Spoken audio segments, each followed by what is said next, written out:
Hello there, friends. Welcome back to another episode of Generation Tech. My name is Alan. One of the biggest criticisms levied against Andor by some viewers of the show is the complete lack of one of the most unique elements in Star Wars, the Force, and those who wield it, the Jedi and the Sith. But here's the thing, if you're familiar with the lore in Star Wars, you'll know that the Force is pretty much everywhere and emanates from all living things. The Jedi teach that the Force is involved in every decision, every moment of every show. But how we, the viewers, perceive the Force is actually heavily dependent on whose eyes we're watching this story unfold. And up until recently, most of the Star Wars movies have been told from the point of view of super beings. Every trilogy is really just a story about the Skywalker clan, an immensely powerful family of generals, politicians, and spiritual warriors, kind of like the Kardashians. And every member of the Skywalker family, thanks to the family's interest in keeping their bloodline pure, has very high midichlorian counts. And so when we follow the Skywalker story, we are constantly witnessing miraculous and powerful expressions of the Force that not only are rare for the average person in the galaxy to witness, I would argue that the Skywalker's powers, even amongst other Jedi, quite rare. They are very much the 1% of the 1%.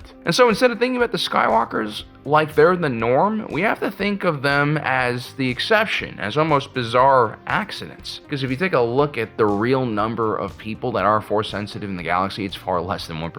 There's like maybe, tens of thousands of Force users, less than 100,000 most likely in a galaxy full of trillions and trillions and trillions of beings. But even with just a tiny fraction of the galaxy being Force sensitive, it does seem like somehow the Force sensitives are basically responsible for most of the major conflicts in galactic history. Imagine how violent the galaxy would be if actually 1% of beings were Force users. The amount of chaos and imbalance that would create is unimaginable. And so there are a lot of good reasons why the cosmic Force limits the amount of Force users in the galaxy. One is because, again, all the chaos that would create, and two, if you do have a belief system, right, you don't want everyone in the galaxy witnessing miracles nonstop, because that would kind of cheapen the value of faith, right? The value of belief.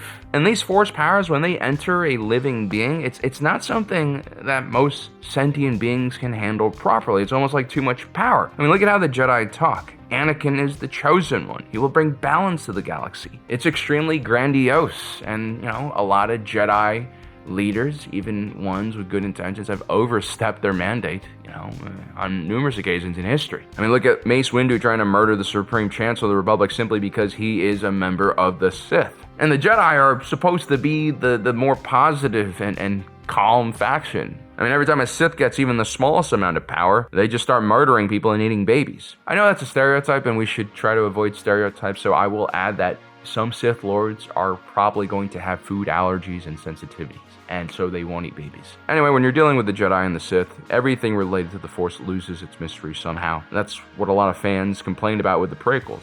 The midichlorians, seeing the Jedi so close to the Chancellor's office, grounded this more mystic aspect of Star Wars, and I think people rightfully hated it. There's a certainty to that Force lightning going from Dooku's fingertips to Anakin's face. There's a certainty to the conviction the Jedi have about destroying the Sith, and that certainty leaves very little room for interpretation, for kind of thinking, critical thinking. The Force becomes visible, measurable, dramatic. It's really just a special effect with a clear cause and a clear result. It's a great introduction to the universe of Star Wars. It's terrific at pulling in new audiences. But to really enjoy Star Wars at the next level, you kind of have to dig in deeper and get beyond that superficial level. And have to peel back the layers of excitement in Hollywood magic and look at the guts of the world and what's happening far away from the Jedi and their high towers. In a world without Jedi, in a world without the Sith, without, laser swords and floating rocks, the Force doesn't just simply melt away. It's still there. It just manifests itself in a more hidden and quiet way that requires the audience to really pay attention and try to connect the dots themselves. The Force becomes internal. It hides in chance encounters and impossible coincidences and the tiny decisions that changes a life or topples a regime. In Andor, the Force is actually everywhere. It actually has to be by definition of the Force. It's just that the characters don't have the vocabulary or the sight to actually see it and describe it properly. Han Solo thought the Force was luck. The clones believed that the Force was really just good training. And for Cassian, the Force might have well just been the rebellion, pulling him back time and time again into the cause. But the current that guides all of these characters, it's the same current that guides a Jedi's hand. These guys are just fumbling in the dark, which kind of makes their triumphs and successes all that more special. During the hiatus between Season 1 and Season 2 of Andor, a lot of people speculated about the origins of Luthen Rael, and many talked about the possibility of him being a Jedi. Some pointed to his love of trinkets and old Force-related artifacts. Others pointed at his cane being a lightsaber. Some looked at his ship with its crazy lightsaber-like beam weapon and made the connection there as well. But that's the trap, right? Thinking that a Jedi is defined by his gadgets and powers. That's how Lucasfilm has been selling toys for half a century. But the reality is a Jedi is actually defined by their belief system and the code they live by. And perhaps most importantly, their actions. A Jedi is someone who gives up everything. Love, safety, comfort. Calm.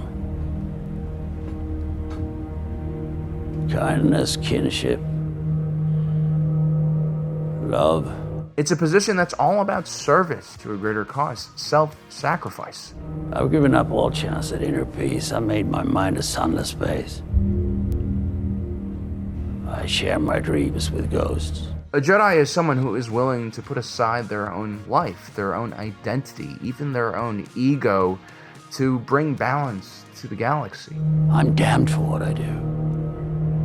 My anger, my ego, my unwillingness to yield, my eagerness to fight, they set me on a path from which there's no escape. With so much of their true selves washed away by programming, dedication to the code, all the Jedi have to live by is their discipline and their detachment from everything. And this is all done purposely so that they can focus on service. They're not all that different from monks or, revolutionaries who have given up everything to dedicate themselves to winning a war. And if we take a look at the story of Luthen Rael, we see a similar focus, a similar removal of distractions and dedication to a singular cause. Of course, in Luthen's time, there is no Jedi Order. There's no institution that can provide that tactical and ideological high ground for him. Those things are luxuries. With all the traditional Jedi dead, what we have are the so-called lesser servants of the light side of the Force. Individuals like the blind monk, Shur Dimwai, or young Kassa, who in his own way had been tortured and tormented by the Force's will his entire life. For some people, no matter where they run to, they cannot outrun the will of the Force. Others, like Luthen, well, they dive headfirst into the mission. We talked before about chance encounters, and that's how normies kind of frame the Force's will,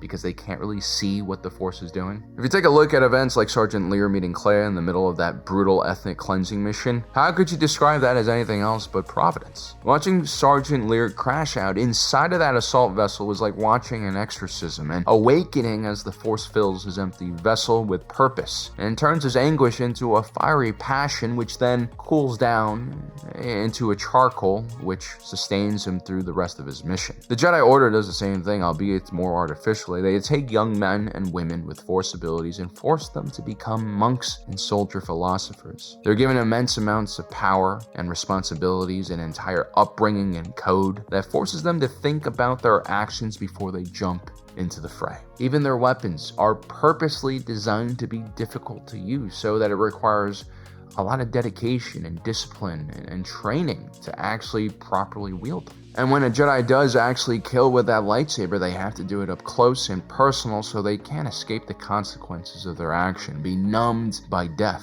The goal here is really to create champions of the light side, champions of morality, individuals who are immensely powerful and able to fight the darkest aspects of the galaxy, but still maintain some kind of high ground where they're protected from corruption. And even then, a lot of Jedi still fall to the dark side. Now, Luthen has none of this. All the Cosmic Force did was plant that tiny little girl in that air duct for him to find, and somehow, miraculously, by the will of the Force, it was enough to turn him into a completely different man. A man who was suddenly confident and, again, filled with a sense of purpose and self. And without clear guidance from the Cosmic Force, without all of these Force abilities, Luthen is just, kind of left with his own skills and abilities, and that oftentimes isn't enough. And so he will use the tools of his enemies to win. He will lie, he will cheat, he will murder, He'll commit a lot of acts that I'm sure he's not proud of. But he does this all not to preserve his own life, but to make sure the rebellion goes on, and that is an important difference. And that was also something that was made clear to us when he stabbed himself in the heart with a dull ancient knife. Something that was also made clear to us when he killed poor Lonnie and ordered the death of Takolma. Luthen isn't perfect. I think we all understand that about him. He has fear, and he's succumbed to that fear before he's made the wrong choices before. But ultimately, without that connection to the Force, I don't think anyone really cares, right? He gets a pass on that. Now, Luthen's name will never be spoken in the same way as a Skywalker, and that is because his name is most likely going to be erased from the history books. The Rebel High Command was terrified of him. Mon Mothma and Bail Organa both completely disapproved of his tactics, but in many ways, his Axis network did save the galaxy. I mean, it brought many different factions together, it saved key personnel and key moments from Discovery, it forced the Empire to make several unassisted errors which only helped the rebellion in the long run. In this way, the operators in the Axis network served the same purpose as the Jedi Knights would have, and their leader was undoubtedly Luthen. Luthen is a Jedi. He really is. I mean, he is the Jedi for people who don't have the luxury of being saved by the Skywalkers. And as much as we'd all love to be gently floated to the ground through telekinesis, like someone is, hugging us in a warm embrace of the light side, Luthen doesn't have those abilities, and so maybe he saves you by blowing up the building next to you so you can kind of like leap down into that wreckage and slowly scale your way down. It's going to be tougher. It's not going to be fun. Sometimes it's going to get bloody. But you really don't have any other choice. You can't really complain about the man's methods when he is essentially blind and has one hand tied behind his back when it comes to guessing what the Force wants from him. But if you accept that at the center of the Star Wars universe, in this massive battle between good and evil, a dark and light side of the Force, you also have to accept Luthen Rael as a soldier for the light side. A Jedi in really the truest sense of the word. Yes, Luthen has murdered innocents. Yes, he's not Force sensitive. And yes, he uses blasters, not laser swords, but those are the Jedi Order's definition of what a Jedi is. Just like how many real-world religious organizations have scripture written clearly by men with flawed interpretations of morality. I would argue that the Jedi institutions had the same problem. They became so heavily focused on dogma and rules and restrictions. I mean, in the late Republic period, they were getting involved in politics. So they had completely forgotten the true calling of their position. They were completely overwhelmed by all of the distractions that were around them, which of course is what the Sith wanted. I think Luthen, in a lot of ways, is a more pure representation of what a Jedi is. I mean, the breadth of his sacrifice, the epicness of his selflessness, the resilience he shows in just the hardest moments are truly inspiring. The fact that the rebels ultimately win is mainly because of him, and the fact that he will be remembered as a villain by many shows us just how real of a motherfucker he was. He was so focused on winning that he didn't really care about how the galaxy would remember him. He didn't think about legacy. And ultimately, Luthen didn't converse with the cosmic force like many of the great Jedi have, but I think very few individuals have walked the path of the light side with as much dedication and truth as Luthen Rael has. Well, guys, I hope you enjoyed today's video. Don't forget to subscribe and hit that notification button down below so you don't miss out on the rest of our awesome content. As usual, my name is Alan, reminding you that my allegiance is to the Republic, the democracy. I'll see you next time.